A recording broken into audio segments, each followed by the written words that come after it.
आपल्या परिसरातील ताज्या बातम्या आणि घडामोडी सर्वात अगोदर पाहण्यासाठी कर्जत अपडेटला सबस्क्राईब करायला विसरू नका। गेल्या 2 दिवसांपूर्वी कर्जत तालुक्याला हादरवणारी घटना समोर आलेली आहे। अवघ्या 5 वर्षांच्या 2 चिमुकल्यांवर एका शाळेच्या ज्या स्कूल बस असते त्या स्कूल बसमधील क्लीनरने लैंगिक अत्याचार केल्याची घटना समोर आलेली आहे आणि त्या विरोधात आता वातावरण देखील तापलेलं आहे।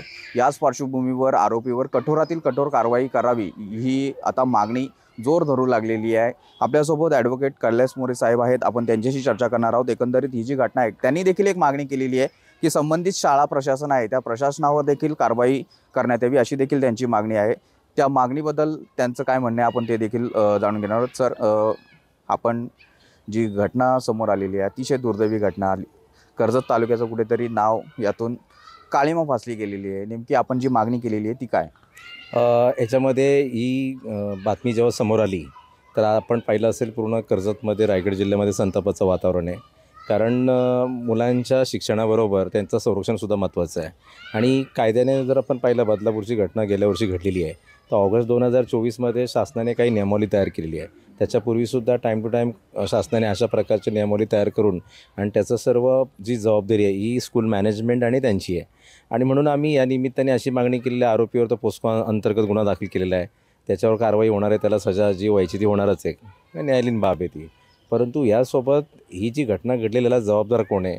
कारण बसेस स्कूल बस कमिटी, त्याच्यामध्ये त्या स्कूल बसचा मालक कोण आहे, त्याच्यातलं कोण कोण असतं, त्याच्यामध्ये 6 वर्षाच्या मुलींसाठी अटेंडंट असलं पाहिजे, तीसुद्धा महिला असली पाहिजे। पुन्हा अशा लोकांचं अपॉइंटमेंट करताना त्यांचं कॅरेक्टर व्हेरिफिकेशन केलेलं का पोलिसांकडून, पुन्हा त्यांचं अपॉइंटमेंट केल्यानंतर पोलिसांकडे तशा प्रकारचं इंटिमेशन दिली पाहिजे। हे वास्तविक याच्यातली ही प्रोसिजर आहे। म्हणून आम्ही या निमित्ताने मागणी करतो आहे काही घटना घडली याला जबाबदार स्कूल मॅनेजमेंट आहे, म्हणून स्कूल मॅनेजमेंट जबाबदार असल्याकारणाने त्यांचीसुद्धा मान्यता रद्द करा।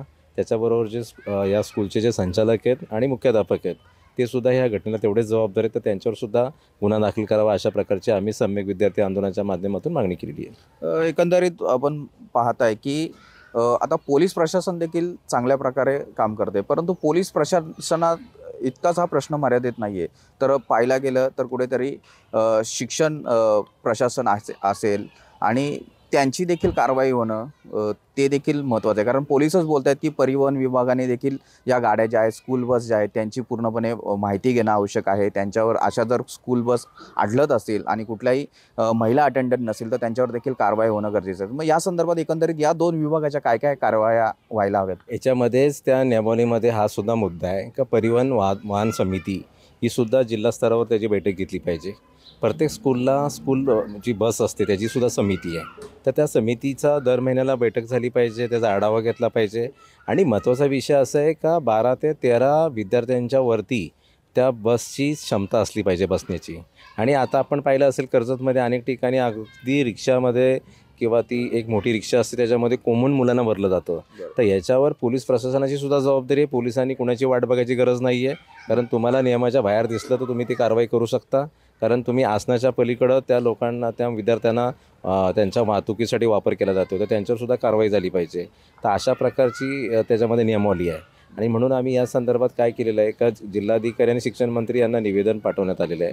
त्याच्यामध्ये आम्ही हीच मागणी करतो आहे का कर्जतमध्येच घडलेली घटना किंवा त्या घटनेनिमित्त चर्चा करून फायदा नाही आहे, पुन्हा अशा प्रकारचे पुनरावृत्ती न होण्यासाठी काही प्रिकॉशन घेणं गरजेचं आहे। आणि म्हणून आम्ही सर्वांना आवाहन केलेलं आहे की जिल्ह्यातले जेवढे शिक्षण अधिकारी आहेत त्यांना तसे आदेश द्या का जे खाजगी स्कूल आहेत जे शासनाच्या नियमावलीच्या आणि आदेशाचं कुठल्याही प्रकारचं इम्प्लिमेंट करत नाही आहे तर अशा स्कूलची मान्यता रद्द करा, त्यांच्यावर कारवाई करा, कारण तरच ही प्रकरणं थांबणार आहेत। कारण तुम्ही फक्त मोठ्या स्वरूपात फीज घेऊन त्या पालकांची लूटमार करणं इथपर्यंत तुम्हाला काम दिलेलं नाही आहे। कारण उलटसुलट चर्चा आपण सोशल मीडियावर पाहिलेली आहे, कारण मान्यता रद्द केली एका विद्यार्थ्याने किंवा एका व्यक्तीने केलेलं जो गुन्हा आहे त्याला स्कूलचा काय जबाबदारी, परंतु कायदाच असं म्हणतो आहे आणि शासनाच्या आदेशच असं म्हणतो आहे का ज्याच्यामध्ये पूर्णपणे ही जी जबाबदारी आहे ही सर्व शासनाचीच आहे आणि शासनाने दिलेल्या आदेश आणि नियमावलीचं पूर्णपणे इम्प्लिमेंटेशन करणं हे त्या स्कूलवर बंधनकारक आहे। आणि म्हणून आम्ही कर्जतच्यासुद्धा जे एज्युकेशनल ऑफिसर आहेत दौंड साहेब त्यांनासुद्धा अशा प्रकारचं त्यांना निवेदन पाठवलेलं आहे, तर त्यांनीसुद्धा आपल्या ज्या मागणीची दखल घेऊन सोमवारी एक तातडीची बैठक लावलेली आहे आणि ह्या स्कूलच्या संबंधित ज्या ज्या समित्या असतात त्या समित्यांची बैठक लावून त्यांनासुद्धा ते इन्स्ट्रक्शन आणि डायरेक्शन्स देणार आहेत. तर त्यांनासुद्धा आम्ही सम्यक विद्यार्थी आंदोलनाच्या माध्यमातून मागणी केलेली आहे की जूननंतर पुन्हा एक एज्युकेशनल इयर सुरू होईल, तर तेव्हा ह्या सर्व गोष्टीचं काटेकोररित्या त्याचं इम्प्लिमेंटेशन झालं पाहिजे. जे करणार नसतील तुम्हाला अधिकार आहेत, त्यांच्या मान्यता रद्द करा, त्यांच्यावर कारवाई करा. सर, अशा संदर्भात जे गुन्हे आहेत, आता पोलिसांनी तात्काळ तरी कारवाईला सुरुवात केलेली आहे, तर अशा स्वरूपाचे गुन्हे आहेत आता यामध्ये कोणत्या प्रकारची कारवाई होऊ शकते? याच्यामध्ये बघा, पोस्को अंतर्गत गुन्हा दाखल झालेला आहे. त्याच्यामध्ये अनेक गोष्टी आहेत. कारण सेक्शुअल हा पार्टमध्ये, कारण त्याच्यामध्ये इंटरकोर्स आहे, हॅरॅसमेंट आहे, टॉर्चर आहे. तर अशा प्रकारची त्याची कॅटेगरी आहे. आता काही जण त्याच्यामध्ये बाबा त्याला मृत्यूदंड झाला पाहिजे वगैरे, ठीक आहे, त्यांच्या भावना आहेत, परंतु कायद्याला काही मर्यादा आहेत. कारण तुम्ही कुठली ॲक्ट करताय त्यानुसार तो गुन्हा त्याच्यामध्ये ॲप्लिकेबल असतो. तर याच्यामध्ये जे सेक्शन्स लावलेले आहेत तर त्या पद्धतीने ते सर्व होणार आहे. कारण तुम्ही बदलापूरची घटना पाहिली असेल तर त्याच्यामध्ये सुद्धा अशा प्रकारचं खूप भयानक कृत्य झालेलं. आणि मग शासन असेल किंवा आपण पब्लिक असेल तर यांचीसुद्धा त्याच्यामध्ये एक जबाबदारी बनते का पालकांनी फक्त फीज भरण्यापुरतं मर्यादित नाही राहिलं पाहिजे. कारण त्यांनी त्याच्या पलीकडं जाऊनसुद्धा का आपण फीज दिल्यानंतर जे शासनाने नियमावली केलेली आहे का ज्याच्या जी मॅन्डेटरी ती जबाबदारी कुणाची आहे तर त्या स्कूलची आहे, तर तुम्हीसुद्धा त्याच्यावर पॅरेंट्स कमिटीमध्ये तुमचा सहभाग असला पाहिजे. ज्या ज्या फॅसिलिटीज असल्या पाहिजे. आता तुम्हाला त्याच्यातलं सांगतो का महत्त्वाचे जे फॅक्टर्स आहेत का जे शासनाने त्या स्कूलला ते मॅन्डेटरी केलेलं आहे. तर तुमच्या स्कूलच्या प्रिमायसेसमध्ये CCTV असली पाहिजे, तक्रारपेटी असली पाहिजे, तिथं सखी समिती ती तयार केली पाहिजे, त्याच्यामध्ये स्कूल बस समिती असली पाहिजे, GPS जे आता टेक्नॉलॉजी आहे त्या टेक्नॉलॉजीचा वापर केला पाहिजे. तशा प्रकारचा पूर्ण इंटिमेशन सोशल मीडियाच्या माध्यमातून पालकांना दिलं पाहिजे.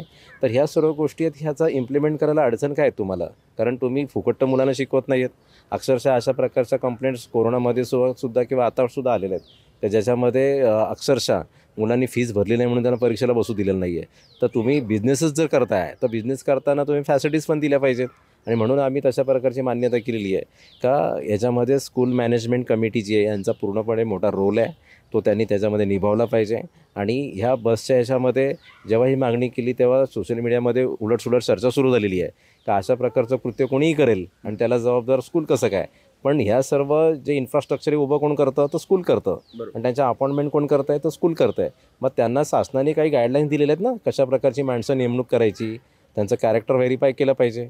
आणि ते त्यांनी केलेलं नाही म्हणून या घटना घडलेल्या आहेत आणि म्हणून आमची मागणी आहे. खरं तर बदलापूर घटनेनंतर मोठी एक कठोर असे निर्णय सरकारने दिले होते की अंमलबजावणी करण्यात यावी. CCTV असतील आणि अटेंडन्स वगैरे, म्हणजे मुलांच्या देखभालीकरता किंवा मुलांची काळजी घेण्याकरता जे कठोर निर्णय जे आहे ते सरकारने लागू केलेले होते.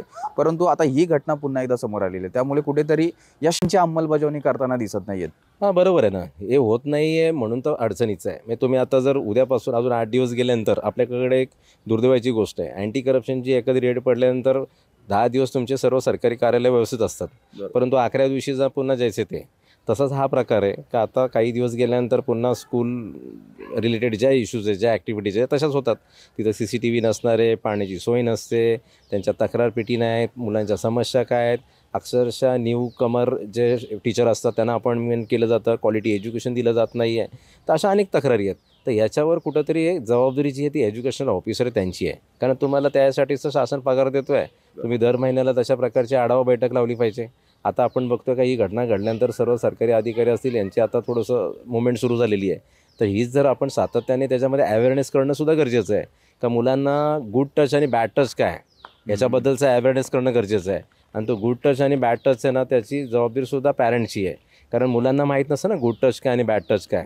तर ह्याच्यासाठी सातत्याने अवेअरनेस आणि त्या संदर्भातले प्रोग्राम्स घेणं हे सुद्धा एज्युकेशनल ऑफिसर, पोलीस आणि त्या स्कूल मॅनेजमेंटची जबाबदारी आहे. आता आपण जे जिल्हाधिकाऱ्यांना पत्र दिलेलं आहे, कशा प्रकारचा पुढील पाठपुरावा असणार आहे? याच्यामध्ये आम्ही त्यांना सांगितलेलं आहे का ह्या घटना घडल्यानंतरच आपण त्याच्यावर चर्चा करण्यापेक्षा prevention is better than cure. म्हणून आम्ही त्यांना जे शासनाची जी नियमावली गेल्या वर्षाची ऑगस्ट 2024ची बदलापूर घटनेनंतरची आणि त्याच्यापूर्वीचे पण बरेचसे नियमावली आणि काही हायकोर्ट आणि सुप्रीम कोर्टचे जजमेंट्स आणि डायरेक्शन्स आहेत तर त्याची तुम्ही इम्प्लिमेंट करा. आणि त्यांना आम्ही सफिशियंट आता मे महिन्यामध्ये सुट्ट्या आहेत तोपर्यंत तुम्हाला काय इन्फ्रास्ट्रक्चर करायचं ते करा. जर तुम्ही कुठल्याही प्रकारचं जर ह्याच्यामधलं ज्या स्कूल अशा प्रकारचं इन्फ्रास्ट्रक्चर उभं करणार नाही किंवा शासनाच्या आदेशाचं कुठल्याही प्रकारचं इम्प्लिमेंट करणार नाही त्यांच्याविरुद्ध आम्ही आंदोलन उभं करणार. आणि तशा प्रकारचा इशारासुद्धा आम्ही दिलेला आहे. आणि तो कलेक्टर साहेबांना एज्युकेशन ऑफिसरला पण दिलेला आहे. कारण याच्यापूर्वीसुद्धा आम्ही जेव्हा आंदोलनं केलेली आहेत तर आम्ही सुचवलेल्या ज्या गाईडलाईन्स असतील किंवा जे प्रोग्राम्स आहेत ते शासनाने आणि त्या अधिकाऱ्याने इम्प्लिमेंट केलेला हा आत्तापर्यंतचा अनुभव आहे. तर आम्ही आशावादी आहोत का नक्कीच जे आम्ही निवेदन दिलेलं आहे त्याच्यामध्ये सविस्तर आपण पाहिलं असेल सर्व डिटेल्स आम्ही दिलेले आहेत तर त्याचं इम्प्लिमेंट नक्कीच होईल. नाहीच झालं तर सिस्टीमच्या विरुद्ध नक्कीच आंदोलन उभं करणार. आता हे जे प्रकरण समोर आलं, पालकांमध्ये कुठेतरी जागरूकता होती म्हणून हे प्रकरण आता समोर आलेलं आहे. पालकांना तुम्ही काय आवाहन कराल? तेच मगाशी मी सांगितलेलं आहे का फक्त तुमची मुलं चांगल्या स्कूलमध्ये टाकले आणि त्याचा फक्त तुम्ही काहीतरी प्राऊड फिलिंग करणार आणि मुलांची जबाबदारी झटकणार इथपर्यंत मर्यादित राहू नका. जे शासनाचे नियम कायदे आहेत त्याचा तुम्ही पुरेपूर वाचन करा. त्या संदर्भातली तुम्ही हे करा. स्कूल पॅरेंट्स कमिटी मीटिंग जेव्हा असते तेव्हा तुम्ही ते गेलं पाहिजे. ज्या गोष्टी तुम्हाला दिसत नाही आहे तर ही भीती काढून टाका का मी तक्रार केल्यानंतर माझ्या मुलांना नापास केलं जाईल, त्याला कमी मार्क्स दिले जातील. तर असं कुठेही केलं जात नाही आणि करत असतील तर आम्हाला सांगा, आम्ही त्याच्यासाठी काम करतो आहे. कारण विद्यार्थी संघटना म्हणून आमची ती जबाबदारीच आहे.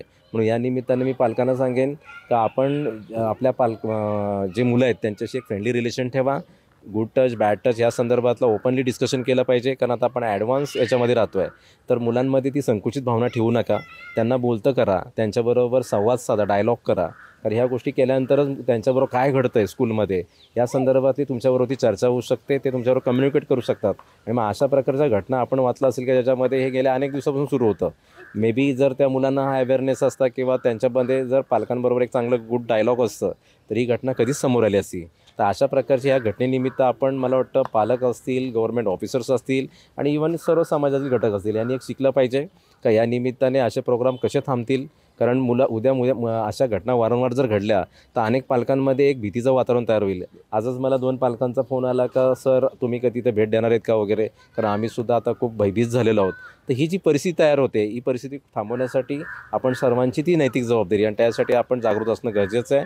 आपण आता यांना प्रोग्राम दिले पाहिजेत का दर महिन्याला तुम्ही एक तारीख फिक्स करा आणि त्या तारखेला प्रत्येक स्कूलमध्ये इव्हन तुमच्या जे एज्युकेशन ऑफिसर असतील त्यांनी तो प्रोग्राम जाहीर केला पाहिजे. त्याचा अवेअरनेस आणि मीडिया केली पाहिजे का असे प्रोग्राम्स आहेत जेणेकरून त्या मुलांपर्यंत हा विषय पोचू शकतो. धन्यवाद. तर हे होते ॲडव्होकेट कैलास मोरे साहेब. सम्यक विद्यार्थी चळवळीच्या माध्यमातून त्यांनी हे जे प्रकरण समोर आलेलं आहे त्या प्रकरणाविरोधात आता जिल्हाधिकाऱ्यांना पत्र देखील दिलेलं आहे आणि प्रशासनाला या संदर्भात कारवाई करण्यासाठी त्यांनी विनंती केलेली आहे आणि पालकांना देखील त्यांनी एक आवाहन केलेलं आहे की अशा प्रकारे आपण आपल्या पाल्यांशी संवाद ठेवला तर नक्कीच जर अशा प्रकारच्या घटना जर होत असतील तर त्या निश्चितच समोर येतील.